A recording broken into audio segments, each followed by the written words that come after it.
you know, it's hard to deal with this kind of thing, you know, especially if, I mean, if you have a wife and maybe 1 or 2 kids, and you know, you need a job.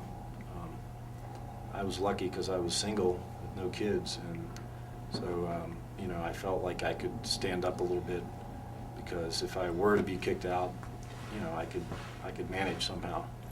But really feel sorry for the guys that go in, you know, at 18, they already have a wife and 2 kids. And in fact, there was a guy that Garett and I both knew in Germany who had 3 kids, I think, at the point where he got hit with his 5th IED, and was injured so bad that he was chaptered out of the military at that point, chaptered out of the Army.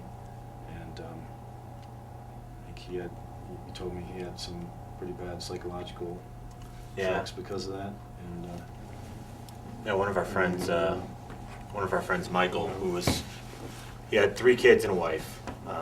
He just turned 21, I believe, when he deployed. He was stop loss. He was supposed to get out of the military 3 months before he actually went to Iraq, and he fell under the stop loss and was stuck in.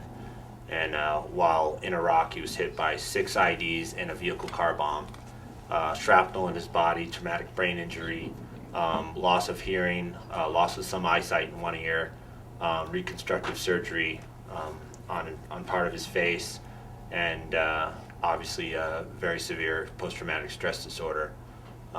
They actually kicked him out on disciplinary actions because when he got back from Iraq, he started getting into fights, so severe that we would just get into fights, and once we knocked out a guy, he would actually go over to the guy's body and start breaking his fingers while he was unconscious. And he was obviously a horrible mess. Instead of taking care of him, the Army discharged him on disciplinary actions. So they're no longer liable for any of his medical care for the rest of his life. He lost all of his GI Bill, so he couldn't go to college. Well, I tried to keep in touch with him for a while, but after a year, his wife divorced him. He fell into deeper use of narcotics and alcohol, and nobody's talked to him, I think, for a year and a half now, so we don't know what's happened to him. He's probably homeless, in prison, or dead.